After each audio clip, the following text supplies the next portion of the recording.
رحم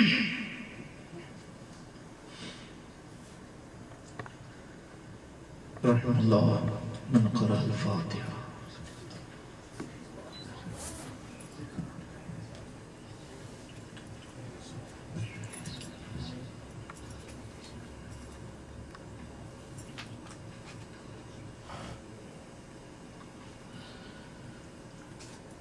أعوذ بالله من الشيطان الرجيم. بسم الله الرحمن الرحيم. الحمد لله رب العالمين، والصلاة والسلام على أشرف الأنبياء والمرسلين أبي القاسم محمد اللهم صل على محمد وآل محمد وعلى آله الطيبين الطاهرين المعصومين المظلومين الذين أذهب الله عنهم الرجس وطهرهم تطهيرا. اللهم صل على محمد وآل محمد. ولعنة الله على أعدائهم وغاصب حقوقهم ومنكر فضائلهم أجمعين من الآن إلى قيام يوم الدين. أما بعد فقد قال الله سبحانه تبارك وتعالى في محكم كتابه الحكيم وهو أصدق القائلين. بسم الله الرحمن الرحيم. فَأَقِمْ وَجْهَكَ لِلدِّينِ حَنِيفًا فِطْرَةَ اللَّهِ الَّتِي فَطَرَ النَّاسَ عَلَيْهَا لَا تَبْدِيلَ لِخَلْقِ اللَّهِ ذَلِكَ الدِّينُ الْقَيِّمُ وَلَكِنَّ أَكْثَرَ النَّاسِ لَا يَعْلَمُونَ. صدق الله العلي العظيم. اللهم صل على محمد وآل محمد. قابل احترام مومنین و مومنات،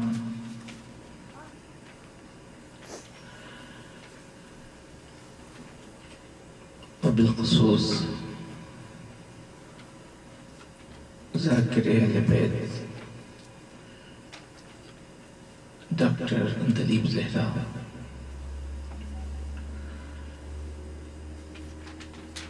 آپ کے علم میں ہے کہ دیکھتے ہی دیکھتے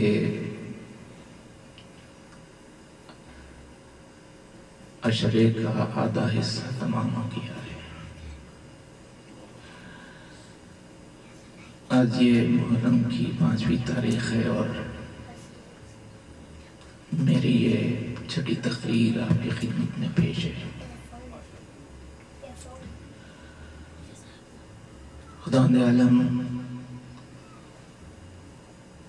آپ کی ہماری اس عقیدت کو اور ہمارے اس خراج عقیدت کو جو بصورت عشق و ماتم کشتگان راہ خدا کی خدمت میں پیش کیا جا رہا ہے، یہ قبول و منظور ہو جائے۔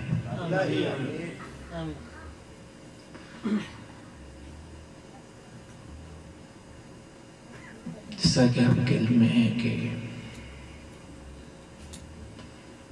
آج سے ہمارے امام بارگاہوں میں، خاص طور سے اس مقام پر القرآن سینٹر پینسلوینیا میں اب شہزادی کو ان کے دل کے ٹکڑوں کا پرسہ پیش کیا جائے گا۔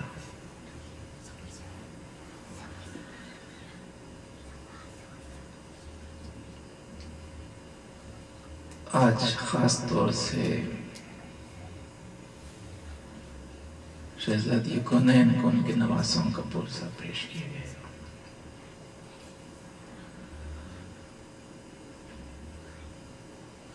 یہ یاد رہے کہ مجلس حسین میں جب کبھی اور جہاں کہیں شرکت کرے اور ذکر حسین چاہے وہ نثر میں ہو چاہے وہ نظم میں ہو، جب کبھی سنے تو یہ ذہن میں رہے کہ یہ عبادت ہو رہی ہے اور عبادت مقبولہ ہو رہی ہے۔ اس لیے کہ میں عرض کروں آپ کی خدمت میں کہ وہ جو واقعہ ہے کہ مسجد نبوی میں حضور اکرم نماز کی حالت میں سجدے میں تھے اور امام حسین پشت پر سوار ہو گئے، تو اس وقت خدا کا حکم ہوا کہ حبیبہ اس وقت سر کو سجدے سے مت اٹھائیے جب تک کہ حسین اپنی مرضی سے آپ کی پشت سے نہ اتر جائے۔ تو وہ حضور اکرم نے سجدے کو طول دیا، 1 مرتبہ، 3 مرتبہ، 5 مرتبہ، 7 مرتبہ ذکر سجدہ کرتے رہے، تو 70 مرتبہ ذکر سجدہ کیا۔ اس کے بعد جب حسین اترے پشت سے تو حضور نے سر بلند کیا، تو ظاہر ہے کہ اب یہاں پر یہ ہوا کہ جب تک کہ حسین پشت پر تھے تو حضور اکرم کا خیال بار بار حسین کی طرف جا رہا تھا کہ وہ اترے کہ نہیں، وہ اترے کہ نہیں۔ تو نماز میں یہ جو خیال جا رہا تھا حضور، اور یہ امتی کا نہیں نبی کا ہے، اسی کو کسی نے نظم کیا اور وہ میں پیش کر کے بات کو آگے بڑھاؤں تو وہ اس عمل کی بنیاد پر میں سے دے رہے ہیں اور حاصل کیے ہم۔ شاعر کہتا ہے کہ سجدے کو طول دے کے بتایا رسول نے، سجدے کو طول دے کے بتایا رسول نے، شبیر کا خیال عبادت اسی کی ہے۔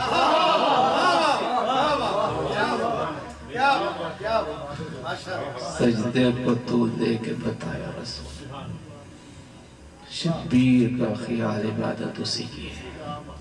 سیاست سے میں نے عرض کیا کہ جب کبھی ذکر شبیر میں شریک ہوں تو یہ سوچ کے کہ آپ عبادت میں شریک ہیں، عبادت ہو رہی ہے اور عبادت مقبولہ ہو رہی ہے۔ صلوات علی محمد و آل محمد۔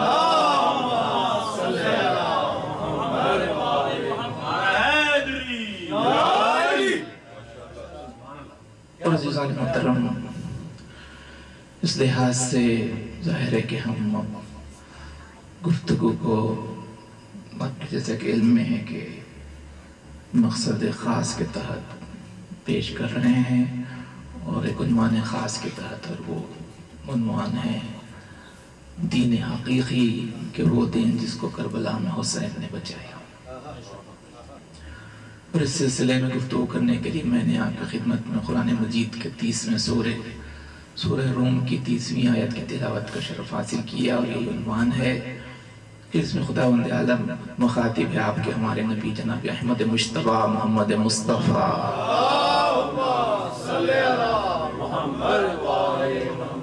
صلی اللہ علیہ وآلہ وسلم سے، اور یہ فرما رہا ہے کہ فَأَقِمْ وَجْهَكَ لِلدِّينِ حنیفا، کہ حبیب نے رخ کو اور طرف سے موڑ کے دین حنیف کی طرف کر دیجئے، کہ یہ وہ دین ہے کہ فطرت اللہ التی فطر الناس علیہ، کہ اس کو خالق فطرت نے مطابق فطرت بنایا ہے، کہ لا تبدیل لخلق اللہ، اور یہ وہ دین ہے کہ جس میں کوئی تبدیلی ہونے والی نہیں ہے، وَذَلِكَ الدِّينُ الْقَيِّمُ، اور یہ بہت ہی مضبوط دین ہے، بہت ہی سیدھا دین ہے۔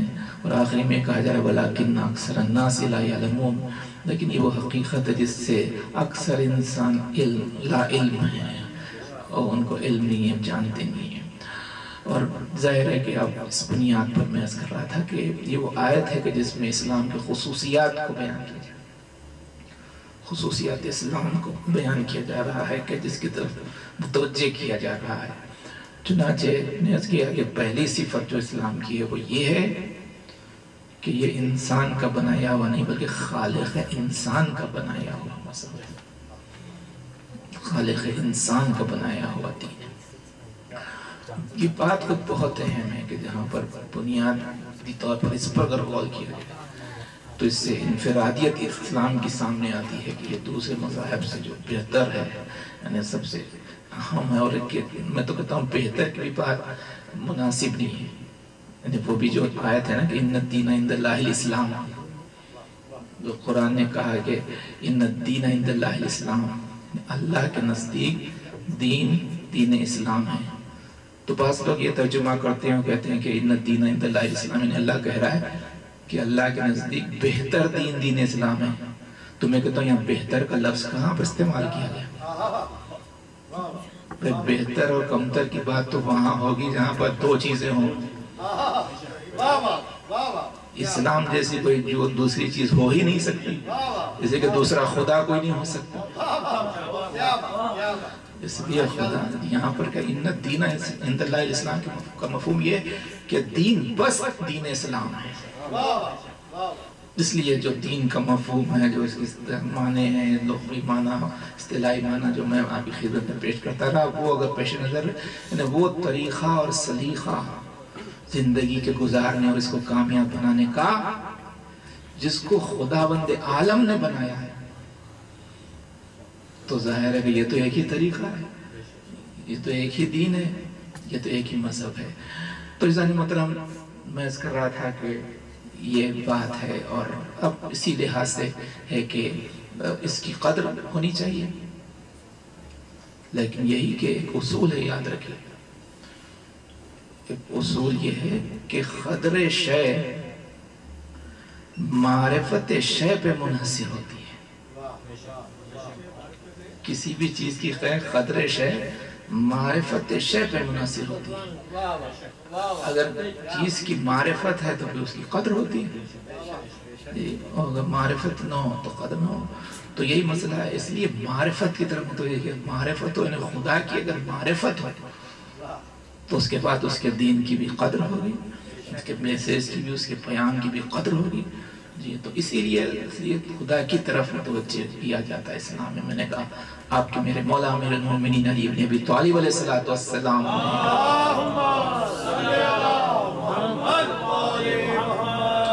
یہی فرمایا کہ اول الدین معرفت، کہ دین کی ابتدا ہی اس کی معرفت سے ہوتی ہے۔ جی، وہ اس لیے معرفت کرائی جاتی ہے، اس طرح متوجہ کیا جاتا ہے۔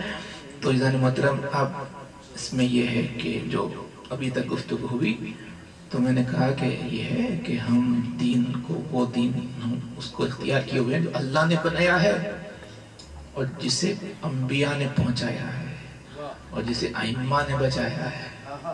اور میں نے کہا یہ سب کے سب کون ہیں؟ وہ ہیں کہ جسے زمانے نے مانا کہ یہ وہ تھے کہ جو قابل بھروسہ تھے، ٹرسٹ ورتھی تھے، ان کا پوری زندگیاں سب کے سامنے رہی۔ تو ظاہر ہے کہ انہوں نے کہا ہے، اور میں نے کل بھی عرض کیا کہ وہ لوگ عقل کی باتیں کرتے ہیں اور پھر بہت سی باتوں کو رد کر دیتے ہیں، یہ کہے کہ صاحب چونکہ اسلام نے کہا کہ جو بات عقل کے مطابق ہے وہ شریعت کہتی ہے وہی، اور جو شریعت کہتی ہے وہی عقل کہتی ہے، اور بہت سی باتوں کو یہ کہہ کے غیر شرعی کہہ دیتے ہیں کہ ہماری عقل میں نہیں آ رہا۔ تو میں نے کل بھی عرض کیا تھا کہ اس میں کیچ یہ ہے کہ یہ جو کہتے ہیں کہ ہماری عقل میں نہیں آ رہا ہے، تو وہاں پر یہ ہے کہ آپ کی عقل میں اس لیے نہیں آ رہا ہے کہ آپ کی عقل ناقص ہے، کامل نہیں ہے۔ اگر آپ کی عقل کامل ہوتی تو وہی کہتی جو انبیاء نے کہا۔ اس لیے میں نے کہا کہ دین اسلام کو احمقوں کے کہنے پر نہیں مانتے، بلکہ ان صاحبان عقول کے کہنے پر ہم نے مانا جن کی عقل کامل تھی۔ تو ظاہر ہے کہ یہ بہت اہم اور بات ہے کہ جہاں پر یہ ہو۔ اور عقل کی بات آ جائے تو میں یہ بھی عرض کروں کہ بہت سی چیزیں ہوتی ہیں نا کہ جہاں پر لوگ کہہ دیتے ہیں کہ یہ عقل کے خلاف میں، یہ عقل کے مطابق نہیں ہے بات۔ تو ہوتا یہ عزیزان محترم کہ بہت سی باتیں جو خواہشات کے خلاف میں ہوتی ہیں لوگ کہہ دیتے ہیں کہ یہ عقل کے خلاف،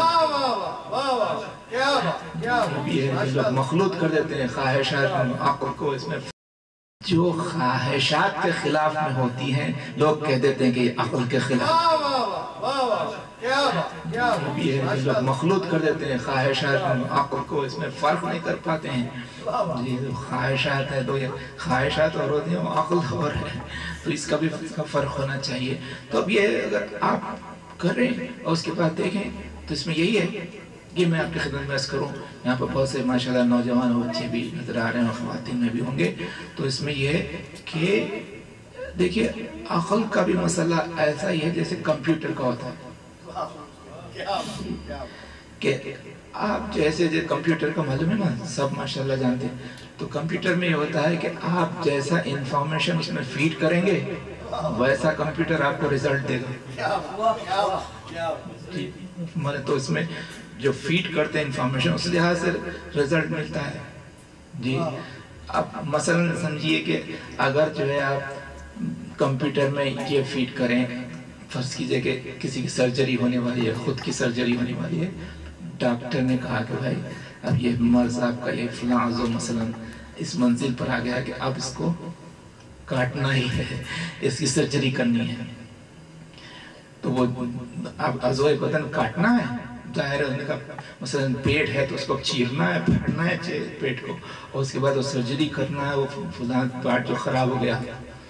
تو اب اگر آپ یہ انفارمیشن کمپیوٹر میں ڈالیے کہ صاحب ایک شخص ہے جو میرے پیٹ کو پھاڑنا چاہتا ہے جی، میرے جسم کو کاٹنا چاہتا ہے، کیا میں اس کو اجازت دوں؟ تو ظاہر ہے کمپیوٹر تو کہے گا اجازت مت دو. تو وجہ سے کاٹنے پھاڑنے کے لیے کون اجازت دے گا؟ وہ تو کہے گا کہ مت اجازت دو کہ تمہارا پیٹ پھاڑ دے اور تم کو تمہارا عضو کاٹ دے. لیکن اگر آپ کمپیوٹر میں یہ ڈالیں کہ یہ ایک سرجن کہہ رہا ہے جی، جو علم رکھتا ہے، جو جانتا ہے مکمل جی، اور وہ بہت ہی ہمارا ہمدرد بھی ہے، ہمارا خیال بھی رکھنے والا ہے، اور وہ ظاہر ہے کہ وہ سمجھتا ہے کہ یہ صحیح ہے کہ پیٹ کو پھاڑنا ہے، یہ صحیح ہے کہ سرجری کرنا ہے، یہ کہتے ہیں جس کو کاٹنا ہے. لیکن وہ کہتا ہے کہ اگر یہ کٹ جائے تو ہوگا یہ کہ ایک چھوٹا سا جز کٹے گا، لیکن اس کی وجہ سے ہوگا کہ پورا بدن محفوظ رہ جائے گا، پوری جان آپ کی محفوظ رہ جائے گی. تو اب کیا کروں؟ تو کمپیوٹر کہے گا بے شک کرو. اور میں نے یہ دیکھنا ہے کہ بھئی کس کا کیا، جب انفارمیشن آپ جیسا لیں گے پیزانے مطلب یہی مسئلہ مذہب کا بھی ہے. اگر آپ کے پاس کوئی مسئلہ آ جائے، اسے اکثر ہوتا ہے رمضان مبارک کے دنوں میں روزہ رکھتے ہیں، اب یہ بھی رمضان میں روزہ رکھا سب نے تو کتنے گھنٹے کا تھا؟ 16 گھنٹے 17 گھنٹے کا روزہ. تو اگر آپ انفارمیشن یہ کمپیوٹر میں ڈالیں کہ صاحب بتائیے کہ گرمی کا زمانہ جی، اتنا سخت جاب بھی ہے، وہ بھی ہے، ساری چیزیں ہیں، اب اس میں بتاؤ کہ کیا میں جو ہے 16 گھنٹے تک یہ روزہ رکھوں کہ جس میں پانی بھی نہیں پینا ہے، کھانا بھی نہیں کھانا ہے، کچھ نہیں کرنا ہے، وہ تمام دوسرے خواہشات سے بھی دور ہو جانا ہے جس کے لیے ہم پوری زندگی گزار رہے ہیں شہوانی وغیرہ چیزوں کی طرف سے. تو کیا میں رکھوں؟ تو ظاہر ہے کمپیوٹر کے مت رکھو. 16 گھنٹے کا روزہ، 16 گھنٹے تک بھوکے پیاسے. لیکن آپ اس کمپیوٹر میں اگر یہ ڈالیں کہ یہ میرے اس خالق نے کہا ہے جو میرا بنانے والا بھی ہے، جو ہر چیز کا بنانے والا بھی ہے، اور مجھ سے میرے ماں باپ سے بھی کروڑوں زیادہ محبت جو رکھنے والا ہے، کرنے والا ہے، محبت کرنے والا ہے، وہ کہہ رہا ہے. اور وہ کہہ رہا ہے کہ یہاں پر چند گھنٹے تم اگر اس طرح سے کریں گے تو تمہاری اس حیات میں جو کبھی ختم نہیں ہونے والی ہے میں تم کو جزا عطا کروں گا. بتاؤ کہ میں کروں کہ نہیں؟ تو کمپیوٹر کہتا ہے بے شک کرو. اور ہماری اسی طرح سے نماز کی بات اور دوسرے حج کا باب لاتے رہیے. تو اسٹارٹ جہاں سے ہوتی ہے بات کہ کس کا حکم ہے، کس نے کہا ہے جی، یہ بہت اہم ہے. اس سے لینا ہے، خدا سے. تو میں نے کہا اہمیت یہ ہے کہ یہ ہمارا بنانے والا ہے جی، اور یہ ہمارا سب سے زیادہ ہمدرد ہے، اور ہمارا اس پر توجہ ہونی چاہیے.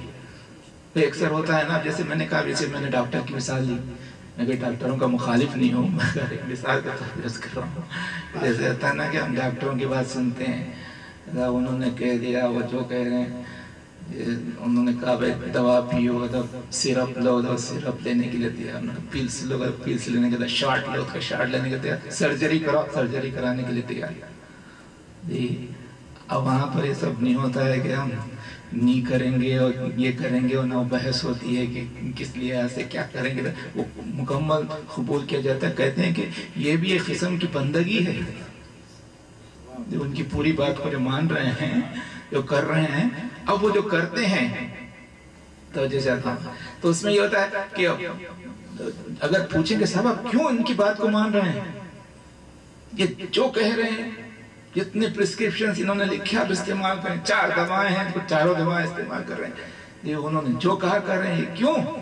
تو جواب یہی ہے کہ صاحب چونکہ یہ جانتے ہیں، ان کے پاس علم ہے، یہ جانتے ہیں، اس لحاظ سے ان کی بات کو سننا ہے جی۔ اور دوسری چیزیں کہتی ہیں چونکہ یہ ہمارے ہمدرد ہیں، اس لحاظ سے ان کی بات کو سننا ہے، تو سنتے ہیں لوگ، سب کہتے ہیں بلا تخصیص مذہب و ملت، کیونکہ ہماری بات ایسی ہو رہی نا جو پورے سب کے لیے ہر انسان سے ہو سکتی ہے، تو اس میں یہاں پر یہی کہنا ہے کہ یہ ہو رہا ہے، انسان یہ کر رہا ہے اور یہ کرتا ہے، سب کر رہے ہیں، تو ہم یہی کہتے ہیں کہ وہ ڈاکٹر صاحب کی بات آپ اس لیے سن رہے ہیں کہ وہ جانتے ہیں، لیکن معلوم ہے کہ ڈاکٹر صاحب خود جانتے ہیں، سب کچھ نہیں جانتے جی۔ میں نے کہا نا ایک چیز کے بارے میں جانتے ہیں، دوسری چیز کے بارے میں نہیں جانتے، ہر ایک چیز کوئی ایسا ڈاکٹر نہیں ملے گا جو کہے گا میں ہر چیز کے بارے میں اس کا علاج کرنے کے لیے میں تیار ہوں، بتاتا ہوں، وہ کچھ جانتے ہیں، بہت کچھ نہیں جانتے، تو ہم اس پر تو عقیدہ رکھتے ہیں اور یقین کرتے ہیں، یہ مسئلہ یقین کا ہے، تو ہم اس پر تو یقین کرتے ہیں جو کچھ جانتا ہے، اور اس پر یقین نہیں کرنا چاہتے ہیں جو سب کچھ جانتا ہے، یہ ہے نا مسئلہ خدا کا، تو سب کچھ جاننے والا ہے، اور جو ہمارا خالق ہے، جو ہمارا بنانے والا ہے، اور پھر اس کے بعد یہ میں نے کہا وہی ہمدردی کی بات، بے شک ڈاکٹر کو ہمدردی ہے ہم سے، لیکن آپ کو معلوم ہے کہ ڈاکٹر کو ہم سے زیادہ اپنے جیب سے ہمدردی ہوتی ہے، کہ وہ مسئلہ یہ کہ پیسے کا مسئلہ ہے نا، پیسے لیتے ہیں، فیس لیتے ہیں، آپ سے نہیں لیتے ہیں، آپ کی انشورنس سے لیتے ہیں جی۔ میں اس کر رہا ہوں کہ خدا نخواستہ میں کسی ڈاکٹر کا مخالف نہیں ہوں، سمجھانے کے لیے اس کر رہا ہوں، یہ ہوتا ہے، غور فرمائیں، میں نے کہا یہ کرنا ہی ہوتا ہے، تو اب اس میں یہی ہے کہ یہ کر رہے ہیں تو ان پر تو بھروسہ ہے، جو مثلا یہ کہ اپنی بھی غرض ہے، ان کی بھی غرض ہے، اور اس پر بھروسہ نہیں کرنا چاہتے ہیں جس کو صرف ہماری غرض کا خیال ہے، اپنا کوئی بینیفٹ نہیں ہے، کوئی اس کو لالچ نہیں ہے، کوئی ہم سے دینے والا نہیں، اس کی بات کو نہیں سن رہے ہیں، غور فرما رہے ہیں آپ، تو اس محترم اس میں یہ، اور پھر اس میں یہی ہے، تو اس لحاظ سے اگر سوچے انسان تو ایسے ہو سکتا ہے، سمجھ سکتا ہے، لیکن وہاں پر خدا کا مسئلہ یوں اگر آ جائے کہ صاحب وہ سب کچھ جاننے والا ہے، اور ہمارے تعلق سے، پوری کائنات کے تعلق سے سب سے زیادہ جاننے والا ہے، اور ہر چیز کا بنانے والا ہے، تو اس کی بات کو کیوں نہیں سنے جی۔ لیکن ہاں آپ جب یہ بات آ گئی اور ڈاکٹر کے ذریعے یہ سمجھ میں آ گیا نا، تو میں کہتا ہوں کم سے کم اتنا تو کریں جو ہم ڈاکٹر کے ساتھ کرتے ہیں۔ ڈاکٹر کے ساتھ کیا کرتے ہیں؟ ڈاکٹر صاحب نے نسخہ لکھنا، میں نے کہا نا انہیں 4 گولیاں انہوں نے لکھ دی، تو اس میں یہ نہیں کہتے کہ ہم صرف 3 گولیوں کو استعمال کریں گے، چوتھی کو نہیں، اب وہاں پر یہی ہوگا، اگر آپ یہ کہہ دیں گے تو ڈاکٹر ہی کہہ دے گا کہ صاحب بات یہ ہے کہ میں نے تو یہ 4 پلز جو لکھے ہیں، تو اس میں یہ کہ جو 3 جو پلز ہیں ان کا ایک ریاکشن ہونے والا ہے، اس کو دور کرنے کے لیے میں نے چوتھی پل لکھی ہے، تو اب اگر آپ پورا نسخہ استعمال کریں گے تو ہوگا ہے کہ آپ کو فائدہ ہو جائے گا، ورنہ اور زیادہ حالت خراب ہو جائے گی ریاکشن ہو کے، تو کمپلیٹ معنی نے کمپلیٹ پیکیج کو لینا پڑتا ہے، تو یہی مسئلہ اسلام کا بھی ہے دوست جی۔ وہی لوگ نا جو کہتے ہیں کہ صاحب ہم اسلام پہ عمل کر رہے ہیں لیکن وہ فائدہ نہیں ہو رہا ہے، وہ کامیابی نظر نہیں آ رہی ہے، تو وہاں پر بھی یہی ہے کہ ہم نے کچھ پک کر لیا ہے چیزوں کو، اس کا بھی فائدہ اسی وقت ہے جب مکمل اسلام کا پیکیج لیں جی۔ وہاں پر بہت سے لوگ کہتے ہیں نا ڈسکاؤنٹ، کہتے ہیں صاحب ہم حلال جتنی واجب چیزیں ہیں وہ سب پہ جو ہے ہم عمل کرتے ہیں، واجبات پہ، محرمات کے بارے میں مت کہیے، کوئی ڈسکاؤنٹ چاہتے ہیں تو وہی ہوگا. اگر آپ یہ کریں گے تو وہ ایسا فائدہ ظاہر نہیں ہوگا جو مکمل ہونا ہے روحانی فائدہ. اسی طرح سے بہت سے حرام کے قریب ہم نہیں جاتے لیکن بازی بات کرو تو اتنا نہیں مطلب وہاں پر بھی کمپلیٹ ہے. اور یہ پیام ظاہر ہے دونوں کے لیے ہے, مردوں کے لیے بھی ہے اور عورتوں کے لیے بھی ہے. ظاہر ہے کہ ابھی تک جو گفتگو رہی ان دنوں میں مجھے ظاہر ہے کہ اس بات کا احساس ہے کہ چونکہ ہمارے عزاداری میں آپ حضرات جانتے ہیں کہ برابر کا حصہ ہمارے خواتین کا ہوتا ہے. میں تو کہتا ہوں زیادہ حصہ ان کا ہوتا ہے. یہ مجلس کے اہتمام میں کرنے میں اور سارے چیزوں میں ان کا بڑا حصہ ہوتا ہے, ان کو فراموش نہیں کیا جا سکتا ہے. اور میں تو کہتا ہوں اس عزاداری ہی کیا پوری انسانیت کے معاملے میں پورا آدھا حصہ ان کا ہوتا ہے. اور آدھا نہیں, اگر میں پورا کہوں تو وہ بھی صحیح ہے, اس لیے کہ اگر آدھا حصہ عورتوں کا ہے آدھا حصہ مردوں کا ہے تو مرد بھی دنیا میں نہیں آتے اگر عورت نہ ہوتی. ان کو بھی تو جنم دینے والی, ان کو پرورش کرنے والی وہ بھی تو خاتون ہوتی ہے جی. ان کی بڑی اہمیت ہے. لہذا ان کے تعلق سے, ان کے بھی تعلق سے اسلام نے کیا کہا ہے مردوں کے تعلق سے عورتوں کے تعلق سے. انہوں نے کہا دونوں کا خالق ہے جی, دونوں کا. اور پھر اس نے جو نظام بنایا عزیزان محترم دو چیزیں ہیں. اس نے پورا اسلام کا نظام جو بیس کرتا ہے اس میں دو چیزیں ہیں. کچھ ہے جس کو کہتے ہیں رائٹس, کچھ ہے جس کو کہتے ہیں ریسپانسبلٹیز. حقوق اور ذمہ داری. حقوق ہیں, رائٹس ہیں, اس کا خیال رکھنا ہے, اور ریسپانسبلٹیز ہے جس کا ہر ایک پر مرد ہے تو اس کے لیے بھی ہے, عورتیں ہیں تو ان کے لیے بھی ہے. تو مرد ہے تو ان پر عورتوں کے حقوق کو پورا کرنا ہے, عورتیں ہیں تو ان کو مردوں کے حقوق کو پورا کرنا. ذمہ داری بھی ہے, حق بھی ہے. اب بات یہ ہوتا ہے کہ لوگ نہ صرف ہر وقت رائٹس کی طرف متوجہ ہوتے ہیں, حق پوچھتے ہیں ہمارا حق کیا ہے, بھول جاتے ہیں یہ معلوم کرنا کہ ہماری ذمہ داریاں کیا ہیں. اور یہ دونوں چیزیں ٹوئنز ہیں, ساتھ ساتھ رہنی ہے. جہاں حق ہے وہاں ذمہ داری ہے, جہاں ذمہ داری ہے وہاں حق ہے. جب جو اختلاف ہوتا ہے وہ اسی بنیاد پر جھگڑا ہوتا ہے. پھر جب لوگ صرف حق کی طرف فکر کرتے ہیں بھول جاتے ہیں کہ ذمہ داریاں کیا ہیں. لیکن عزیزان محترم اب یہاں ہونا یہ چاہیے کہ جھگڑا کچھ نہیں ہوگا اگر یہ دونوں چیزیں رائٹس اور ریسپانسبلٹیز خدا سے لی جائیں. اگر مرد بھی اور عورت بھی وہ اگر اپنے رائٹس اور ریسپانسبلٹیز اگر خدا سے لیں, جو ہمارا خالق ہے, تو ظاہر ہے کہ وہاں کوئی جھگڑا نہیں ہوگا جی, کیونکہ وہ دونوں کا بنانے والا ہے, وہ بنانے والا ہے.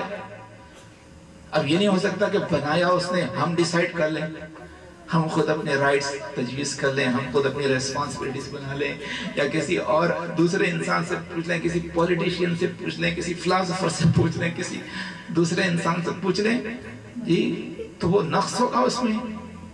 اس لیے کہ جو چیز بنتی ہے تو بنانے والا اصل میں جانتا ہے کہ اس نے کیوں بنایا. غور فرمائیں. تو یہ جو ہے یہاں پر ایسا ہی ہے, مثلا سمجھیے کہ کوئی گھر آپ نے دیکھا, اب وہ ظاہر ہے کہ گھر ہے تو اس میں آپ نے دیکھا کہ اس میں مثلا چھوٹے چھوٹے کمرے بھی اس میں بنے ہوئے ہیں. پھر اس کے بعد وہی کنسٹرکٹر نے جس نے بنایا تھا اس نے اور ایک بلڈنگ بنائی, اس کو آپ نے دیکھا وہاں پر بڑے بڑے ہال بنے ہوئے ہیں. اب آپ جا کے وہ کنسٹرکٹر سے یہ نہیں کہتے کہ صاحب اس کے تم نے چھوٹے کمرے بنا دیے, اس کے بڑے بڑے کمرے کیوں بنائے. دیکھیے تو وہ ظاہر ہے کہ جب جا کے اس سے اگر پوچھیں گے تو یہ وہ بتائے گا کہ صاحب یہ جو ہے جہاں پر آپ دیکھ رہے ہیں چھوٹے چھوٹے کمرے ہیں, تو یہ بلڈنگ میں نے آفیسز کے لیے بنائی ہے.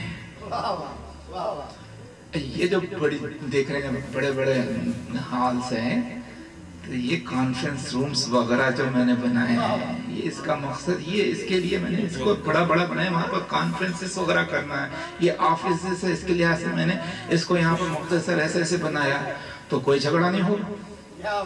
لیکن ہر انسان اگر اپنے ذہن سے شروع کرے اختلاف ہو جائیں گے, نہیں جب چھوٹا ہونا چاہیے نہیں بڑا ہونا, لیکن جب بنانے والے کے پاس پہنچے تو عقل مطمئن ہوگی, ہاں ایک مقصد ہے, اور یہی سے شروع کر اختلاف ہو جائیں گے، نہیں جب چھوٹا ہونا چاہیے نہیں بڑا ہو، لیکن جب بنانے والے کے پاس پہنچے تو عقل مطمئن ہوگی ہاں ایک مقصد ہے. اور یہی مسئلہ ہے مرد اور عورتوں کا کہ اگر مرد اور عورت دونوں بھی خواتین اور مرد دونوں اگر خدا سے پوچھیں تو کوئی جھگڑا نہیں ہوگا. وہ یہ نہیں کہیں گے اس نے بنایا ہے اور جس مقصد سے بنایا وہ جانتا ہے. جی تو یہ اس میں یہ کہ اختلاف کچھ نہیں ہے. اسلام میں کہتے ہیں ڈسکریمنیشن ہے، یہ اس میں چھوٹے بڑے کے لحاظ سے عورتوں کے تعلق سے دوسرے لوگ بھی بھٹکانے والے بھٹکاتے ہیں. اسلام میں عورتوں کی کوئی ویلیو نہیں ہے، ان کے کوئی رائٹس نہیں ہے، کیا نہیں ہے. تو ان سے مت پوچھئے، بنانے والے سے پوچھئے تو وہ بتائے گا. تو میں نے کہا نا وہ چھوٹے کمرے بنائے بڑے کمرے بنانے سے کوئی اس کو فخر نہیں ملے گا کمروں کو یا ہالز کو. وہ مقصد کے لحاظ سے ہے. یہاں پر بھی یہ ہے کہ اگر مثلا کوئی شکل و صورت میں مرد الگ ہے عورت سے، یا پھر یہ کہ کچھ صفات میں مرد الگ ہے عورت سے، تو وہاں پر یہی ہے چونکہ دونوں کے بنانے کا مقصد الگ الگ ہے، دونوں سے کام الگ الگ لینا ہے اللہ کو. اس لحاظ سے اس نے ظاہر ہے کہ صفات الگ دی ہے. یہ عورت ہے تو اس سے زیادہ اس نے ایموشنز کو رکھا، جذبات کو رکھا، عاطفے کی صلاحیت کو رکھا. کیوں؟ اس کو ایک نسل کی پرورش کرنا ہے کہ جذبات اس میں زیادہ رکھے، اس میں ساری چیزیں. ایک عورت ہے تو اس میں یہ رکھے، مرد ہے تو اس میں زیادہ طاقت رکھی، اس میں شجاعت رکھی گئی، بہادری رکھی گئی، یا اس کے لحاظ سے جو ساخت ہے یہ ہے. تو اس لیے کہ اس سے دوسرا کام لینا تھا. غرف ہمارے یہاں بہت سی باتیں ہیں. فیضان مطلب میں نے کہا کہ یہ دیکھنا ہے کہ اللہ نے کیا کہا. تو یاد رکھیں کہ اسلام میں کوئی ڈسکریمنیشن نہیں ہے اور خدا نے بنایا مقصد کی خاطر. چنانچہ آپ دیکھیں کہ میں جیسے کل کہہ رہا تھا کہ سارے جھگڑے ختم ہوتے ہیں اس وقت جب ہم اصل ریسورسز کی طرف متوجہ ہوں. قرآن سے پوچھئے، رسول اللہ سے پوچھئے، ائمہ ہدا سے پوچھئے، یہ ریل ریسورسز ہیں. اور یہی پیام ہے ہماری خواتین کے لیے، بالخصوص اس دنیا میں رہنے والوں کے لیے، کہ آپ خود متوجہ ہوں تو تب آپ کو اندازہ ہوگا کہ کیا آپ کی عظمت اسلام نے پیش کی ہے. یاد رکھیے کہ جیسے رائٹس اسلام نے خاتون کو دیے ہیں، ایسے رائٹس آپ کو کسی دین میں، کسی مذہب میں اور کسی مسلک میں نہیں مل سکتے.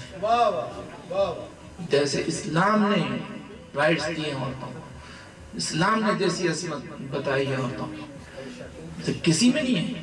بس یہ ضرورت اس بات یہ ہے کہ آپ حقیقی ریسورسز سے رجوع ہوں. اور میرا گارنٹی ہے کہ خواتین میری بھی فیملی آ جائے، میرے بھی بچے بھی ہیں وہ بھی سن رہے ہیں، یہ ان کے لیے بھی شرف ہے. تو میں عرض کروں کہ یہ ذمہ ہے اب آج کل کی ہماری لڑکیوں کا کہ وہ بھی ادھر متوجہ پڑھیں، ہمارے لٹریچر کو حقیقی ریسورسز سے پڑھیں، اس لیے کہ ان کا ذمہ ہے کہ وہ اسلامی رائٹس اور رسپانسبلٹیز اور مذہب کو ڈیفینڈ کریں لوگوں کے درمیان میں. وہ یہ کہیں کیا کہہ رہے ہیں، اس میں تو ایسے زبردست رائٹس ان کو دیے گئے کہیں پر نہیں ملتے. یقین مانی یہ کہنا نا کہ اسلام نے مثلا عورتوں کو حقوق نہیں دیے ہیں، میں کہتا ہوں وہ ساری باتیں اگر پیش کروں تو اس میں خلاصہ یہ کہ یہ ایسا ہی ہے کہ اگر کوئی یہ کہے کہ یہ جو ہے روشنی ہے لیکن اس میں اندھیرا ہے، تو یہ ممکن ہی نہیں سب روشنی ہو اس میں اندھیرا نہ ہو. یہ ہے کہ برف ہے لیکن یہ گرم ہے. ایسا ہی ہے کہ جہاں پر میں نے کہا ایسا اتنا بڑا فرق ہے یہ ہو ہی نہیں سکتا. بس معاملہ یہ ہے کہ وہ رجوع ہو. چنانچہ میں آپ کی خدمت میں عرض کروں کہ دونوں جگہوں پر یعنی قرآن میں اور احادیث میں جو عظمت بیان کی گئی ہے خواتین کی اور جو مرتبہ بیان کیا ہے، تو اس میں ظاہر ہے کہ اس موقع پر میں پیش کروں کہ اسلام نے جب ذمہ داریاں بیان کی، ان کے فرائض الگ ان کے فرائض الگ، لیکن جب اسلام نے نجات کا اور مغفرت کا ذکر کیا اور انعام کا ذکر کیا تو دونوں کو برابر پیش کیا. چنانچہ قرآن کی اس آیت کو آپ پیش نظر رکھیں اور جا کے مطالعہ کریں. قرآن مجید کا جو 33واں سورہ ہے، سورہ احزاب، اس کی 35ویں آیت آپ جا کے دیکھیے تو خداوند عالم وہاں پر ان لوگوں کا ذکر کر رہا ہے جس کو وہ مغفرت اور اجر عظیم عطا کرنے والا ہے. تو وہاں پر دیکھیں آپ، صرف یہ نہیں کہا اس نے صرف مردوں کا ذکر نہیں کیا، بلکہ فوری ہر جہاں پر مرد کا ذکر کیا وہیں پر عورت کا بھی ذکر ہے، اور 10 ایسے افراد کا ذکر کیا ہے خدا، ساتھ میں مرد عورت دونوں بھی، اور کہہ رہا کہ ان کو میں اجر عطا کروں گا، ان کو مغفرت عطا کروں گا۔ چنانچہ آپ دیکھیں کہ وہ آیت یہ میں جلدی پڑھ دوں کہ اس میں کہ ان المسلمین والمسلمات والمؤمنین والمؤمنات والخانتین والخانتات والصادقین والصادقات والصائمین والصائمات والصابرین والصابرات والمتصدقین والمتصدقات والخاشعین والخاشعین والخاشعات والحافظین فروجهم والحافظات والذاکرین اللہ کثیرا والذاکرات اعد اللہ لهم مغفرتا واجرا عظیما۔ صلوات علی محمد و علی محمد۔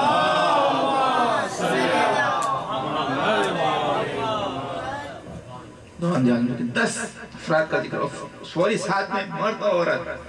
ان المسلمین والمسلمات، یعنی وہ جو کہا جن کو مغفرت و اجر عظیم دینا والا ہوں، تو فرماتا ہے اسٹارٹ کرتے مسلم مرد اور مسلم عورتیں، وہ کون ہیں؟ تو مرد اور ساتھ میں عورتوں کا بھی ذکر ہو رہا ہے۔ مسلم وہ مرد ہیں، وہ مسلم عورتیں ہیں، مسلم وہ مومن مرد ہیں، والمومنین والمومنات مسلم مرد ہیں، مسلم عورتیں ہیں جی، اور والخانتین والخانتات اللہ کے فرما بردار مرد ہیں، اللہ کے فرما بردار عورتیں ہیں، والصادقین والصادقات سچ بولنے والے مرد ہیں، سچ بولنے والی عورتیں ہیں جی، والمتصدقین والمتصدقات اللہ کی راہ میں صدقہ دینے والے مرد ہیں، اللہ کی راہ میں صدقہ دینے والی عورتیں ہیں، والخاشعین والخاشعات اللہ سے ڈرنے والے مرد ہیں، اللہ سے ڈرنے والی عورتیں ہیں جی، والصائمین والصائمات روزہ رکھنے والے مرد ہیں، روزہ رکھنے والی عورتیں ہیں، صابرین والصابرات صبر کرنے والے مرد ہیں، صبر کرنے والی عورتیں ہیں، اور والفروجہم والحافظین فروجہم والحافظات، اور پھر یہ کہ اپنی عصمتوں کی حفاظت کرنے والے مرد ہیں، اپنی عصمتوں کی حفاظت کرنے والی عورتیں ہیں، والذاکرین اللہ کثیرا والذاکرات اللہ کا کثرت سے ذکر کرنے والے مرد ہیں، اللہ کا کثرت سے ذکر کرنے والی عورتیں ہیں۔ اعد اللہ لهم مغفرتا واجرا عظیما، یہ وہ ہیں کہ جس سے میں نے وعدہ کیا ہے کہ ان کو میں مغفرت بھی عطا کروں گا، ان کو میں اجر عظیم بھی عطا کروں گا۔ تو بتائیے یہاں پر ڈسکریمنیشن کہاں ہے؟ دونوں کا ذکر جی۔ اب یہ صفات پیدا کیجئے تو ظاہر ہے دونوں کے لیے اسلام ہے، اس میں ایکوالٹی اس طرح سے ہے کہ جہاں پر حقوق سب کو دیے گئے، برابر کے حقوق دیے گئے۔ اور اگر آپ دیکھیں، پھر میں نے کہا قرآن ہے، اس کے بعد حدیث سے پہلے کیجئے، تو حدیث میں آپ دیکھیں گے تو وہاں پر بعض جگہوں پر تو ایسا لگتا ہے کہ عورتوں کو زیادہ سہولتیں دے دی گئی اور زیادہ ان کو اپارچونٹی دی گئی جی۔ چنانچہ ہوا یہ کہ ایک عورت ایک خاتون آئی خدمت میں آپ کے ہمارے نبی جناب محمد مصطفیٰ صلی اللہ علیہ وسلم، اور اس نے آکے کہا کہ یا رسول اللہ یہ کیا ہے کہ مردوں کو جو ہے بہت سے ثواب کے ذرائع بتا دیے گئے جی، ان کو اپرچونٹیز دی گئی ثواب حاصل کرنے کے لیے، عورتوں کو نہیں، یہ کیسا ڈسکریمنیشن ہے؟ وہ جہاد وغیرہ کا پیسہ زبردست کا جو مثلا ثواب ہے، یہ ہمارے لیے کہاں ہے کیا ہے؟ تو آپ دیکھیں رسول اللہ نے فرمایا کہ نہیں، تم کو نہیں معلوم کہ تمہارے لیے تو اللہ نے وہ سہولت دی ہے جو مردوں کو بھی نہیں دی۔ فرماتے مردوں کو اگر جنت میں جانا ہے نا تو ان کو تو یہ پورا پیکج جیسے میں نے کہا نا پورے پر عمل کرنا ہے، ساری عبادتیں، سارے معاملات، ساری چیزیں، ہر چیز اسلامی طریقے سے کرنا ہے ان کو، تو تب جا کے ان کو ظاہر ہے یہ جنت نصیب ہونے والی ہے۔ لیکن کا عورتیں تو ان سے کہا صرف 5 چیزیں ان کو کرنا ہے، خوف ہمارا کہا صلاۃ، پہلی چیز ان کو نماز پڑھنا ہے، الصوم ان کو روزہ رکھنا ہے، الزکوٰۃ ان کو خیر و خیرات کرنا ہے، اور چوتھی چیز فرماتے ہیں کہ چوتھی ذمہ داری عورتوں کی ہے کہ وہ ان کو اپنے شوہروں کا خیال رکھنا ہے۔ اور فرماتے ہیں 5ویں چیز یہ ہے کہ ان کو اپنی عصمتوں کا خیال رکھنا ہے، اپنی ماڈسٹی کا خیال رکھنا ہے، اپنی چیسٹی کا خیال رکھنا ہے۔ یہ 5 چیزیں کرنے کے بعد ان کو خدا جنت دینے والا ہے۔ اور فرماتے ہیں کیسے؟ فرماتے ہیں مردوں کے لیے اللہ نے وہاں پر جو جنت رکھے اس کے دروازے 8 دروازے بیان کیے گئے، کہ وہ 8 دروازہ، ہر ایک کا ایک نام ہے، نماز کا دروازہ، یہ وہاں پر کہا گیا کہ روزے کا دروازہ، جی اس کا یہ مختلف عبادتوں کا لحاظ سے 8 دروازے ہیں. باب الصلاۃ ہے، باب الریان یعنی روزے کا. تو فرماتے ہیں اب صلاۃ ہے تو اس میں سے صرف وہ مرد جائیں گے کہ جو صرف واجب نمازیں نہیں مستحب بھی پڑھے ہوں. جی اور پھر اس کے بعد باب الریان ہے تو اس میں سے صرف وہ مرد جائیں گے جنہوں نے روزے رکھے ہوں، تو اس میں بھی واجب بھی اور مستحب بھی اور پھر سارے خصوصیات کے ساتھ. فرماتے ہیں لیکن عورتوں کے لیے کہ یہ جو 5 چیزیں جو میں نے کہی، ان چیزوں کے کرنے کے بعد آواز قدرت آئے گی، ملائکہ عورتوں سے کہہ دو کہ تم نے جو 5 چیزیں کی تو اب یہ جو 8 دروازے ہیں اس کا اجر یہ ہے کہ کسی بھی دروازے سے تم جنت میں داخل ہو جاؤ.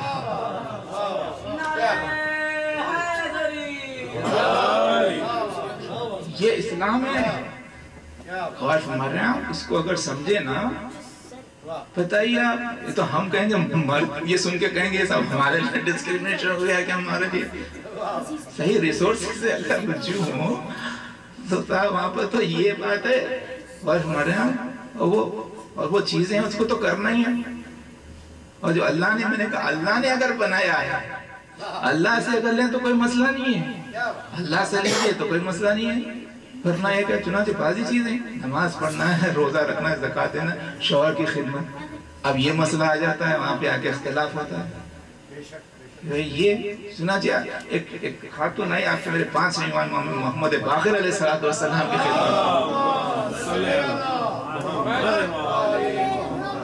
اور اس نے آ کے بات کہی کہ مولا میں نے غور کیا اسلامی تعلیمات کو، اجر وغیرہ پہ نہ، کب جنت میں جا سکتے ہیں، دنیا میں سارے جو جھگڑے ہیں، جو تمام چیزیں ہیں، اس میں جو لفڑے ہیں، چیزوں میں پڑھنے کی بجائے میں نے طے کیا کہ میں شادی ہی نہیں کروں گی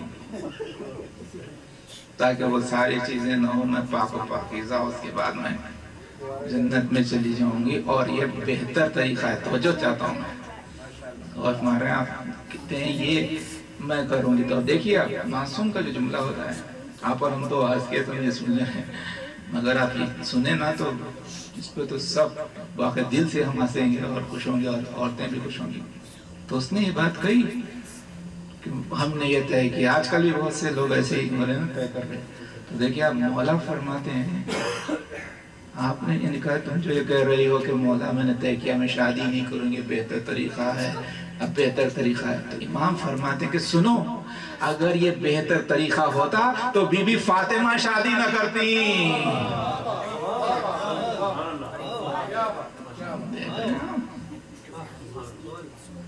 یہ بات ہے.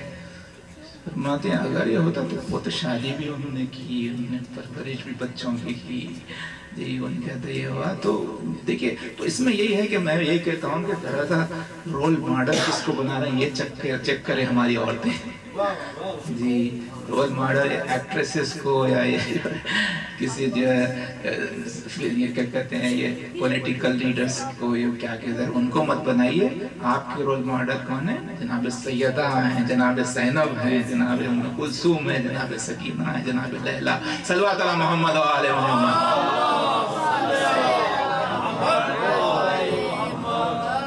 جانے محترم میں نے عرض کیا تو یہ بات ہے کہ جہاں پر خدا اور رسول سے لیتا ہوں تب سمجھ میں آئے گا. جی ظاہر ہے کہ آج اختتام پہ میں پہنچانے سے پہلے یہ بھی اس کا دوں. میں نے کہا یہی نہ جو ہو رہا ہے آپ میں یہ باتیں کہہ رہا ہوں کیونکہ میں نے کہا آج میری فیملی بھی آئی ہے مجھے اس میں. تو یہ ایسا نہیں ہے کہ مسئلہ ہے جب آپ کو معلوم ہے کہ اکثر علماء کہتے ہیں صاحب جب اپنے گھر والے مجلس میں رہیں تو اس وقت بات بیان کرتے ہوئے بڑی پریشانی ہوتی ہے کہ بعد میں وہ چیک کرتے ہیں.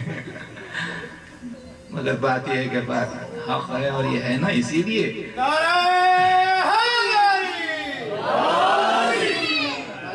تو دیکھیں آپ یہ یاد رکھیں. اور یہ اعتراض بہت سے خاتون ہم بھی جہاں کہیں جاتے ہیں اکثر مومنات یہ کر رہے ہیں. اور یہ جو وہ لوگ جو نہیں سمجھے نا اسلام کو ان کے پاس ہے یہی جو چیزیں ہوتی ہیں بالخصوص زدو کوپ کرنا، مار دھاڑ کرنا، ختن بنا ہے.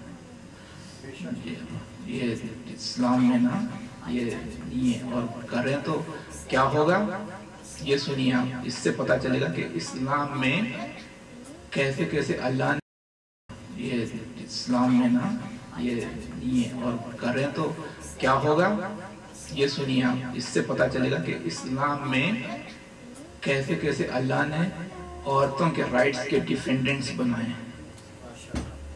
اس میں سب سے بڑے آپ کے ہمارے نبی ہیں، چنانچہ نبی کی حدیث یاد رکھیے، فرماتے ہیں کہ من ضرب امرأة بغیر حق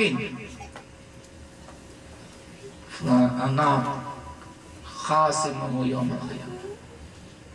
فرماتے ہیں کہ اگر کوئی شخص کسی عورت کو بغیر حق کے اگر مارے گا تو فرماتے ہیں قیامت کے دن میں اس کے طرف سے پراسیکیوٹر بن کے میں اللہ کے بارے میں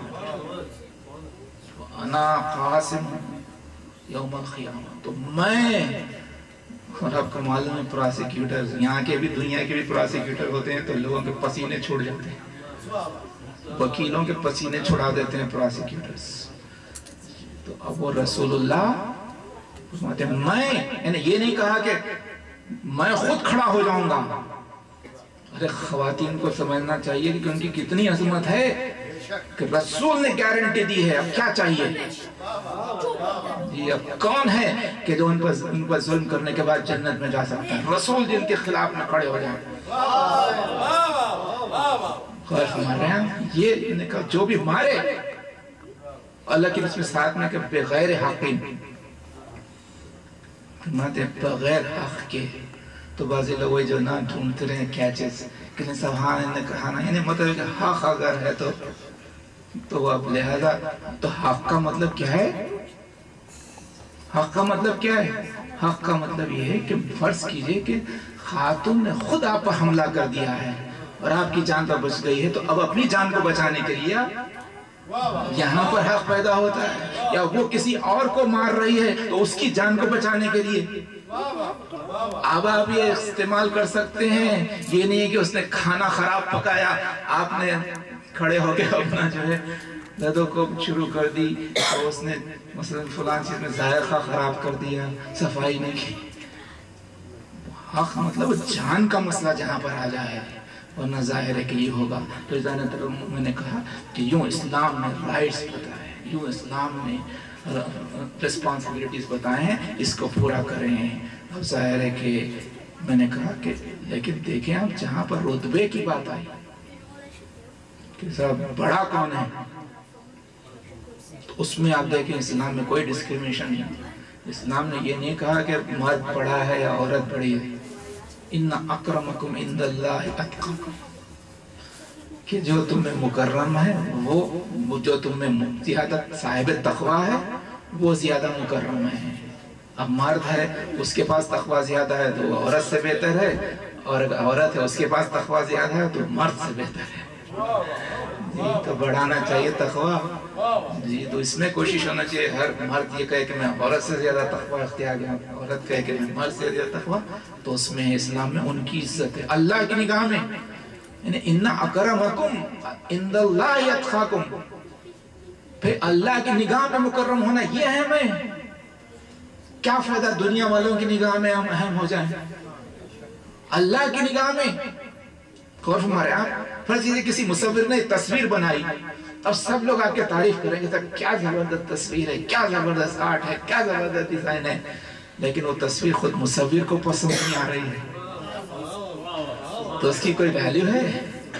لیکن اب تصویر ایسی بنی ہے کہ کسی اور دوسرے کو تو پسند نہیں ہے، لیکن مصور بار بار اسے چوم رہا ہے، مصور بار بار کہہ رہے کیا تصویر بنے خود۔ تو یہ جذبہ ہونا چاہیے کہ ہم ایسے بنے کہ اللہ کی نگاہ میں مکرم ہو جائے۔ غور ہمارے یہاں پر یہی پیام آتے ہیں زان محترم، ظاہر ہے کہ اس لحاظ سے جو مکرم ہوتے ہیں کہ معاشرے میں بھی ایسے افراد کی قدر کرنی چاہیے۔ ظاہر ہے کہ ہمارے پاس ہوتا ہے کہ ہم نے مثلا دین کے نام پہ کوئی ادارہ بنا دیا، اب وہاں پر لوگ آ رہے ہیں، دینداروں کی اتنی اہمیت نہیں ہو رہی اتنی بے دین افراد کی اہمیت ہو رہی ہے۔ وہ صاحب ہے ایک بڑے دیندار ہیں، ساری چیزیں ان کے انہیں احترام نہیں ہو رہا، وہ ایک صاحب جو آئے تو وہ حالانکہ کلم کلا بے دین ہے لیکن احترام ہو رہا ہے کہ مجھے کسی وہ دنیاوی کسی منصب کے حامل ہے۔ تو ہمارے پاس تو یہ ہو سکتا ہے لیکن رسول اللہ کے پاس تو ایسا نہیں ہو سکتا ہے۔ وہاں پر تو یہ نہیں تھا. یہی وجہ ہے کہ وہاں پر ایسے بڑے بڑے مالدار آتے تھے تو رسول ان کی تعظیم نہیں کرتے تھے جی، لیکن ہم بلال کی تعظیم کیا کرتے تھے جی، اور سلمان کی تعظیم کیا کرتے تھے. اور پھر آپ جانتے ہیں کہ یہی وہ عظمت کے لحاظ سے تھا، یعنی ان کے پاس تقوی زیادہ تھا. اور پھر وہ جو رسول اللہ اپنی بیٹی فاطمہ کی بھی تعظیم کے لیے جو کھڑے ہو جاتے تھے جی، تو وہ بھی جو تعظیم تھی وہ بیٹی ہونے کے ناطے نہ تھی. پھر اگر وہ فاطمہ کی تعظیم رسول اللہ بیٹی ہونے کے ناطے کرتے ہوتے تو وہ رسول اللہ کا عمل واجب نہ صحیح سنت تو ہو جاتا جی. اور سنت کے لوگ اتنی قدر کرتے ہیں، اتنا چرچا کرتے ہیں اور کہتے ہیں ہم سنت پر چلنے والے، لیکن آپ دیکھیں کسی میں بھی یہ نہیں ملے گا کہ کوئی باپ رسول اللہ کے اس سیرت پر عمل کرتے اپنی بیٹی کی تعظیم کے لیے کھڑا ہو جاتا جی. اب اگر آپ پوچھیں کسی باپ سے، اور آج کے نہیں پہلے کے باپ بھی جن کے بڑے بڑے جو بیٹیاں تھیں، بڑے بڑے ان کے رتبے تھے، ان کے بھی لیے نہیں ملتا کہ ان بیٹیوں کے باپ بھی اپنی بیٹیوں کی تعظیم کے لیے کھڑے ہو جاتے ہوں. اب اگر یہ پوچھیں کہ بھائی مسلمان ہیں آپ، رسول اللہ کی سنت ہے، آپ کیوں عمل نہیں کر رہے ہیں، تو ظاہر جواب یہی ہوگا کہ اگر میری بیٹی بھی فاطمہ جیسے ہوتی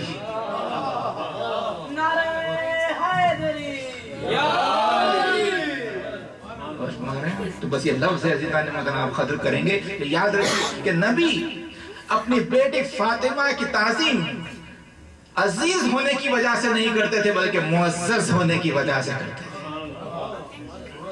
معزز تھی شہزادی، یعنی وہ صاحب عظمت تھی، صاحب وقار تھی، تعظیم کے لیے کھڑے ہوئے.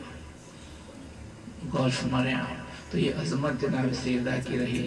اور عزیزان محترم یہی وجہ ہے کہ جب یہ شہزادی درمیان میں آئی انوار کی، حدیث قصہ کا جو واقعہ ہے یہاں پر آپ دیکھیں کہ پنجے تن جب جمع ہوئے، جناب سیدہ تھی، ملک نے پوچھا کون ہے؟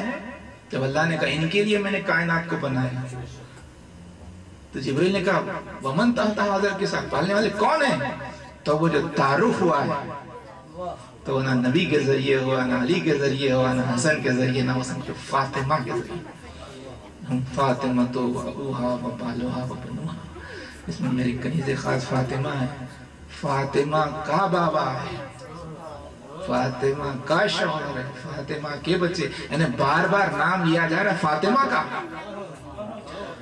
ان دوسروں کا تو نام بھی نہیں لیا جا، صرف نسبت بیان کی جا رہی ہے. اللہ اگر یہ خدا جو کہہ رہے ہیں نا، معرفت تو آپ کے ذہن میں ہے، خدا اس کا فعل حکمت سے خالی نہیں ہوتا، وہ تعارف کرا رہا ہے جی. وہاں پر یہ کیوں کیا بتانا چاہ رہا ہے خدا؟ تو حضور ظاہر ہے کہ میں کہوں کہ دیکھیے تعارف کا بھی طریقہ ہوتا ہے، اس کے بھی ایک آداب ہوتے ہیں کہ آپ کسی کا تعارف کرانے کے لیے بیٹھے، کوئی شخص ہے جس کے پاس کئی ڈگریاں ہیں، ہائی اسکول بھی پاس کیا ہے، کالج بھی پاس کیا ہے، ماسٹرز بھی کیا ہے، پی ایچ ڈی بھی کیا ہے، تو آپ کا فرض ہے کہ آپ تعارف پی ایچ ڈی کے لحاظ سے کرائیں.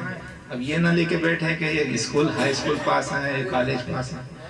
یہ تعارف کا ایک طریقہ ہے. عام انسان، وہ تو خالق انسان، تو وہ جو بیان کر رہا ہے تو ہم نے کہا رسول اللہ کو پہچانوا رہا ہے، تو کس نسبت سے؟ وہ رسول اللہ کے تمام الخوات نہیں، یہ طٰہٰ ہے، مزمل ہے، مدثر ہے جی، اول العدد ہے، صاحب العبد ہے، وہ سارے رسول اللہ کے وہ الخوات نے صرف یہ بیان کیا فاطمہ کا بابا ہے. ایک نسبت، مطلب ہے کہ رسول اللہ کا تعارف ہو گیا. اللہ اکبر. اسی طرح سے علی کے معاملے میں سارے الخوات نے، مولود کعبہ ہے، صاحب ذوالفقار ہے، مالک کوثر، سارے صفات نے صرف فاطمہ کا شوہر.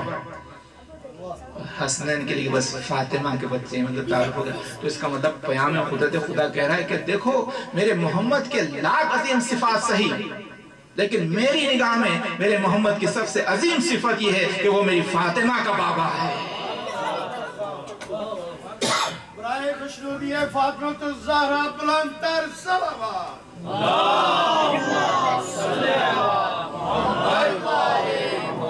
اسی طرح سے علی کے بارے میں، علی کے لاکھ صفات صحیح، لیکن میری نگاہ میں علی کی سب سے عظیم صفت یہ کہ وہ میری فاطمہ کا شوہر ہے. حسنین کی لاکھ عظیم صفات سے، لیکن میری نگاہ میں میرے حسنین کی سب سے عظیم صفت ہے کہ فاطمہ کے بچے ہیں۔ یہی میسیج ملا کہ دیکھو اگر اللہ کی نگاہ میں تم عظمت حاصل کرنا چاہتے ہو تو پڑھو اور فاطمہ سے کوئی نسبت حاصل کر لو۔ ظاہر ہے کہ ہماری عورتیں غلامی کی نسبت حاصل ہو سکتی ہے، ہماری عورتوں کے لیے کنیزی کی نسبت حاصل کہ وہ بھی بڑھ کے فاطمہ کی کنیز ہو جائیں، فاطمہ کی ہم بڑھ کے غلام ہو جائیں تو ہم پوری کائنات کو فخر کر کے کہہ سکتے ہیں کہ ہم جیسا کوئی نہیں ہے، اس لیے کہ ہم فاطمہ کے غلام ہیں۔ ہماری عورتیں کہہ سکتی ہیں ہم جیسی کوئی نہیں، اس لیے کہ ہم فاطمہ کی کنیزیں ہیں۔ وزان محترم تو یہ بات سمجھ میں آ جائے کہ فاطمہ کی کنیز ہو جائے تو اس کا رتبہ کیا ہوگا، تو سوچئے کہ جب یہ بات ہے کہ کوئی فاطمہ کی کنیز ہوتی ہے تو وہ بے مثال ہو جاتی ہے، تب اس بی بی کی کیا عظمت ہوگی جو فاطمہ کی کنیز نہیں بلکہ قائم مقام فاطمہ ہو جائے، جو ثانیہ زہرا ہو جائے۔ اللہ اکبر، اب سوچئے جناب زینب کا کیا رتبہ ہو، جو ثانیہ زہرا کی۔ حضور یہی وجہ ہے کہ کسی نے کہا کہ یوں تو دنیا میں کوئی صاحب منصب نہ ہوا، یعنی ہم رتبہ بنت اسد رب نہ ہوا، بعد زہرا تو ہوئی ثانیہ زہرا زینب، بعد زینب کے کوئی ثانیہ زینب نہ ہوا۔ تو حضور ظاہر ہے کہ آج میں نے قضا خانے میں اسی شہزادی کے بچوں کا مرتبہ، آج اسی زینب کی قربانیوں کو یاد کرنے کے لیے ہم جمع ہوں کہ ہائے کیا عظمت ہے جناب زینب، اور کیسا بڑا احسان ہے اسلام پر زینب کا۔ تو حضور کسی بامعرفت کسی شاعر نے یہ بات کہی، دو شعر مجھے بہت پسند ہے، وہ کہتے ہیں کہ بے ردا اسلام کو اپنی ردا زینب نے دی، بے ردا اسلام کو اپنی ردا زینب نے دی، اور حشر تک زندہ رہے یہ بھی دعا زینب نے دی۔ بے ردا اسلام کو اپنی ردا زینب نے دی، حشر تک زندہ رہے یہ بھی دعا زینب نے دی۔ آج جو اسلام زندہ ہے دعا زینب ہی کو نتیجہ ہے۔ اور عزیزان محترم بھی کیا شہزادی نے خواتین کو حوصلہ دیا ہے، بتایا ہے کہ کس طرح سے کس ماحول میں اور کس طرح سے حالات کے لحاظ سے اپنے آپ کو سنبھالے اور اپنے کردار کو کیسے ظاہر کرے۔ چنانچہ اسی میں یہ بات ہے کہ بے ردا اسلام کو اپنی ردا زینب نے دی، حشر تک زندہ رہے یہ بھی دعا زینب نے دی، اور اس میں یہ بھی ہے کہ کر دیا خطبوں سے اپنے ظالموں کو بے نقاب، کر دیا خطبوں سے اپنے ظالموں کو بے نقاب، ظلم تھراتا ہے اب تک وہ سزا زینب نے دی، کر دیا خطبوں سے اپنے ظالموں کو بے نقاب، ظلم تھراتا ہے اب تک وہ سزا زینب نے دی۔ ظاہر ہے کہ وہ شہزادی کا رتبہ، وزان محترم ظاہر ہے کہ میں نے کہا کہ امام حسین کے ان کے لیے یہ کہ وہ ایسے عظیم اور بے مثال ہے کہ ان کی مثال ہی ہے، لیکن یہ کیسے لگتا ہے کہ اگر بھائی بے مثال تھا تو بہن بھی بے مثال۔ حضور یہ تو فطری بات ہے، آپ جانتے ہیں کہ ہر بہن کو اپنے بھائی سے محبت ہوتی ہے، جی یہ میں نے کہا یہ نیچرل چیز ہے، ہر بہن کو بھائی سے محبت ہوتی ہے، لیکن عزیزو جیسی محبت اس بہن کو اپنے بھائی سے تھی ایسی محبت کہیں نہیں پائی جاتی۔ چنانچہ آپ جانتے ہیں کہ اس کا اظہار مختلف موقعوں پر ہوا کہ جہاں پر کہ پہلی منزل وہ تھی کہ جب کہ مدینہ اجڑ رہا تھا۔ روایت میں ہے کہ اس وقت جب کہ امام حسین مدینہ کو چھوڑنا چاہتے تھے تو 28 رجب کی شب کو آپ نے ظاہر ہے کہ کہہ دیا تھا کہ اب کل ہم مدینہ کو چھوڑ دیں گے۔ تو روایت میں ہے کہ اس وقت امام حسین ایک فہرست بنائی وہ کہا یہ لوگ میرے ساتھ چلیں گے۔ جب فہرست مکمل ہوئی تو جناب زینب نے کہا بھیا کیا میں امام حسین ایک فہرست بنائی ہوں؟ وہ کہا یہ لوگ میرے ساتھ چلیں گے۔ جب فہرست مکمل ہوئی تو جناب زینب نے کہا بھیا کیا میں فہرست دیکھ سکتی ہوں؟ امام حسین نے فہرست حوالے کی، شہزادی نے فہرست دیکھی۔ جب فہرست تمام ہوئی تو زینب کی آنکھوں میں آنسو آ گئے، اس لیے کہ اس فہرست میں زینب کا نام نہیں تھا۔ تو شہزادی نے کہا بھیا میرا نام نہیں ہے؟ تو اب دیکھیں امام محافظ شریعت بھی ہوتا ہے، تو فرماتے ہیں کہ زینب میں تمہارا نام اس میں کیسے لکھتا ہوں؟ اس لیے کہ تمہارا شوہر موجود ہے،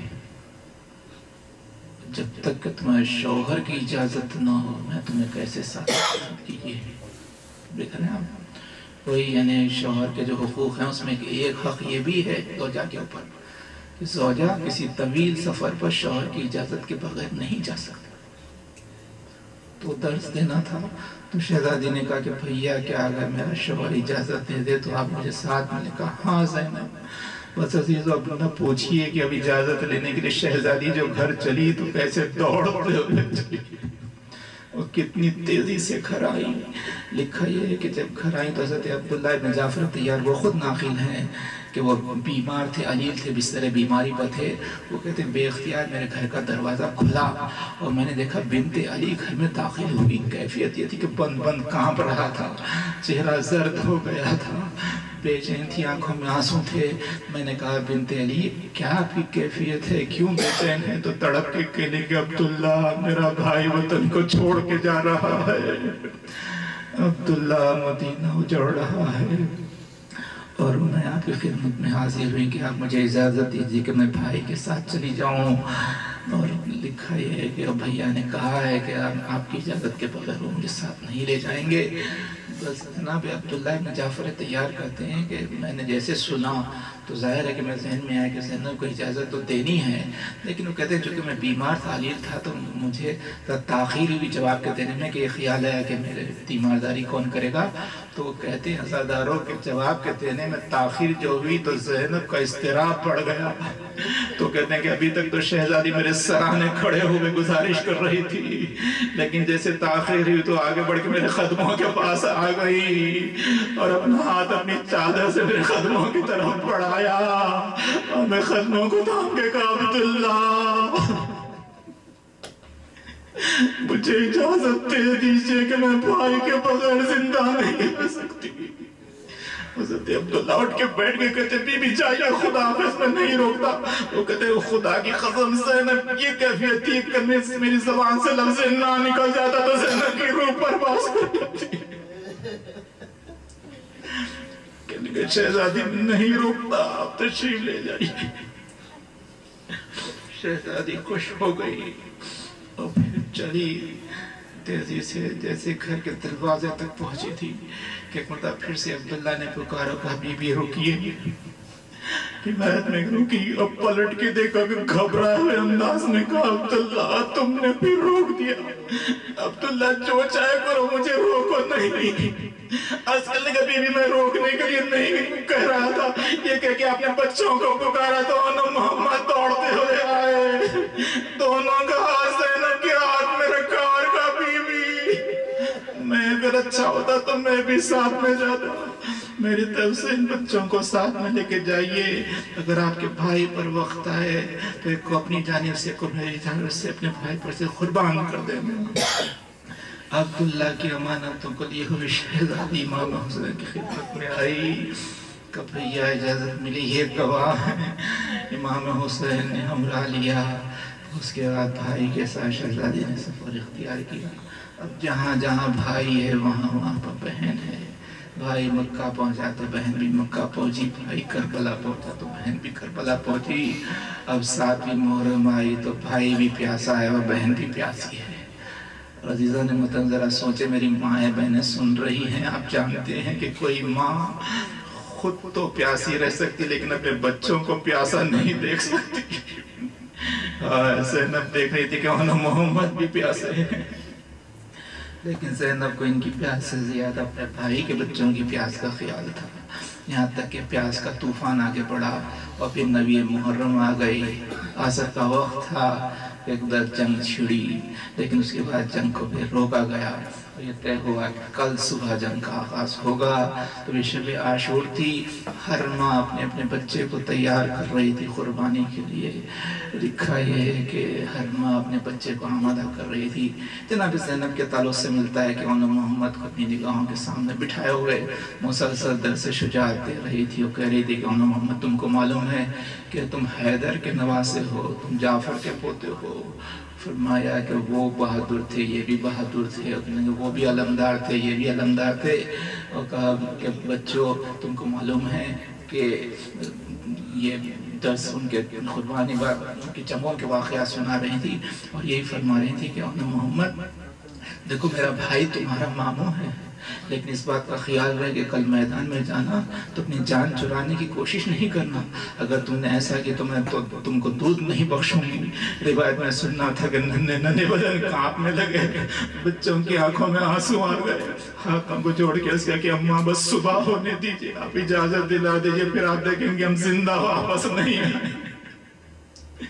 بچوں کو یہ جواب سنا تو آنکھوں میں آنسو دامن سے آنسوؤں کو پہنچا اور کہا کہ ہاں بچوں یہی مجھے امید ہے۔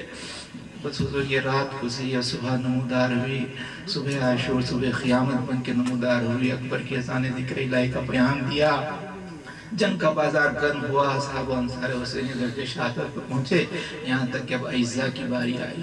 تو روایت میں ہے کہ مسلم کے وہ 2 بچے جو ماں کے ساتھ کربلا میں تھے ان کے جنازے خیمے میں آ گئے۔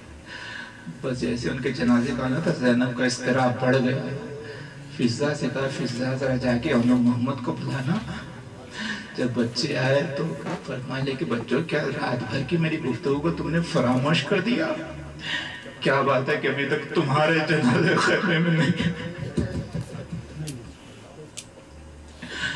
بچوں نے کہا کہ اماں اس میں ہمارا کوئی قصور نہیں ہے، ہم نے بار بار ماموں جان سے اجازت طلب کی لیکن وہ اجازت نہیں دیتے، اب بس ہم کو اجازت دلا دیں۔ تو کہا فضہ ذرا میرے ماں جائے گا خیمے میں بلانا۔ وہ حضور روایت میں یہ ہے کہ امام حسین آئے تو شہزادی نے کچھ کہا نہیں بلکہ کہا بھیا ذرا آپ زمین پر بیٹھ جائیے۔ امام حسین خاک پر جب بیٹھ گئے تو بچوں کا ہاتھ تھامے ہوئے حسین کے اطراف میں گردش کرنے لگی۔ حسین نے کہا بہن یہ کیا ہے؟ کہا بھیا میں جانتی ہوں کہ بچے اس قابل نہیں ہے کہ آپس سے قربان کیے جائیں، لیکن آپ کی بہن کیا کرے کہ اس کے پاس ان کے سوا اور کوئی نہیں ہے۔ کہے میرے ماں جائے ماں کے حق کا واسطہ ان کو اجازت دے دیجیے۔ امام حسین نے روتے ہوئے اجازت دی۔ بس حضور عباس ولی اکبر نے بچوں کو گھوڑوں پر سوار کیا، بس بچے جانا چاہتے تھے کہ دوڑتے ہوئے پس خیمے کے دروازے تک پہنچ گئے اور پس پردہ سے پکار کے کہا محمد رکو۔ جب بچے رکے تو فوری آئے کہ اماں اجازت آپ نے دی۔ اب کیا فرما رہے ہیں کہ بچوں میں تم سے کہہ رہے ہوں میں جانتی ہوں کہ تم بہادر ہو، بہادر خاندان سے تعلق رکھتے ہو اور تم پیاسے بھی ہو۔ بچوں یقین ہے کہ تم لڑتے ہوئے فرات پر پہنچ جائیں گے، لیکن اس بات کا خیال رہے فرات پر جانا تو پانی نہیں پینا، اس لیے کہ جھولے میں علی اصغر پیاسا ہے، خیمے میں سکینہ پیاسی ہے، میرا بھائی پیاسا ہے کہ تم پانی پی لیں گے تو میں شرمندہ ہو جاؤں گی۔ تو بچوں نے وعدہ کیا کہتے ہیں اماں ہم وعدہ کرتے ہیں کہ ہم دریا کی طرف رخ بھی نہیں کریں گے۔ وہ حضور یہ کہہ کے بچے میدان میں آئے اور جس پڑاؤ یہی کہا کہ اے دشمنوں تم کو معلوم ہے کہ حیدر کے نواسے ہیں، جعفر کے پوتے ہیں، عباس سے انہوں نے جنگ سکھایا، تم ہمارے ماموں جان کے دشمن ہیں، ہم سے مقابلہ کرو۔ بس لکھا ہی ہے کہ اس کے بعد فوجوں میں اپنے آپ کو بچوں نے ڈال دیا، عمر ساکھ کے خیمے تک پہنچ کے بچوں نے تلوار چلائی، لیکن لکھا ہے کہ اس جنگ کے دوران میں وہ جو ماں سے وعدہ کیا تھا کہ فرات کی طرف رخ بھی نہیں کریں گے، تو بچوں نے ایسے جنگ کی کہ فرات کی طرف رخ نہ ہونے پائے، پش کر کے جنگ کرتے رہے۔ اس میں ہوا یہ کہ فوجوں کے طرف سے آسانی سے گھیرنے کا موقع مل گیا، بس ایک منزل آئی کہ چاروں طرف سے بچے دشمنوں میں گھر گئے اور ہتھیار برسنے لگے۔ وہ تصور شرط ہے کہ بچے زخمی ہو رہے ہیں، وہ منزل بھی آئی کہ بنی ہاشم کے یہ دونوں پھول خون کے دریا میں ڈوبنے لگے.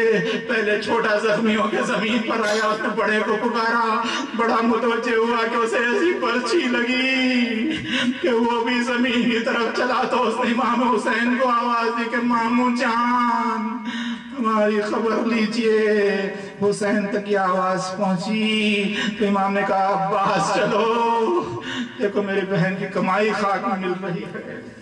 تو حضور حسین پہنچے.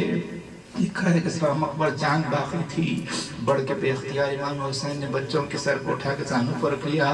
بچوں نے محسوس کیا کہ امام حسین آ گئے ہیں, تو ایک مرتبہ کہنے لگے چچا جان ہمارا ایک سوال ہے. آپ نے فرمایا بچوں کیا سوال ہے؟ کہ مامو جان یہ بتائیے کہ ہمارے چہرے کدھر کو ہیں؟ کہا بچوں تمہارے چہرے خیموں کی طرف ہے, لیکن یہ سوال کیسا؟ تو اس نے کہا مامو جان آپ نے ماں سے کہہ دینا کہ ہم نے فرات کا رخ نہیں کیا, مرتے وقت بھی ہمارے چہرے فرات کی طرف نہیں تھے. ارے کاش یہ بچے خود ماں سے جا کے پوچھ لیتے کہ اماں راضی ہو گئی. بس ایک مرتبہ امام نے اشارہ کیا تو ایک کو عباس نے اٹھایا, ایک کو علی اکبر نے اٹھایا, وہ تیزی سے خیمے کی طرف بڑھ رہے تھے. لیکن انیس کہتے ہیں کہ جیتے نہ پہنچے ہائے غضب خیمہ گاہ میں. ارے دونوں صغیر مر گئے اسنائے راہ میں. تفیزان خیمے کا پردہ اٹھایا, لاشیں خیمے میں آئے. ارباب اعزاز صبح سے ہی ہو رہا تھا کہ جو کوئی شہید ہوتا تو بھائی لاشا اٹھا کے خیمے میں لاتا, بہن ان پر گریا کرتی. لیکن بانو محمد کے لاشیں آئے, بہن نظر نہیں آ رہی ہے. کسی نے کہا زینب کہاں ہے؟ دیکھا تلاش کرنے لگے تو دیکھا کہ ایک خیمے میں شہزادی مسلح بچھائے ہوئے سجدے میں ہو, دعا کر کے پالنے والے میری قربانیوں کو رد نہ فرما. ایک مرتبہ جا کے فضانے بازو کو تھاما کہ بی بی چلیے بچے آئے ہیں ملاقات کیجئے. تو پہلے تو یہ کہا کہ ہم نے بچوں کو اس لیے نہیں بھیجا تھا کہ وہ زندہ آئیں. کبھی بھی نہیں آگے دیکھیے وہ کس عالم میں آئے ہیں. بس حضور آپ رو رہے ہیں, علم کو دیکھ کے بھی آپ روئیں گے. آپ اسے سن رہے ہیں, آپ نے دیکھا نہیں, لیکن بتائیے ماں نے کیسے دیکھا ہوگا؟ جب آئی تو کیا دیکھا کہ سر سے قدم تک بچے زخمی ہیں, بازو زخمی ہیں, سینے زخمی ہیں, ابرو کٹے ہوئے ہیں, چہرے خون سے رنگی ہیں, بچے آنکھوں کو بند کیے ہوئے ہیں. پہلے تو آگے طواف کیا اور کہا بچوں ماں تمہاری مشکور ہے کہ تم نے اپنا سر کٹا کے مجھے بھائی کے سامنے سرخرو کر دیا اور اس کے آلاتوں کے درمیان میں جگہ بنائی اور اپنی پیشانی کو سجدے میں رکھا اور تڑپ کے کہا کہ لٹنے سے محمد کی کمائی کو بچا لے اور سب خط دعا پڑھ دو میرے بھائی.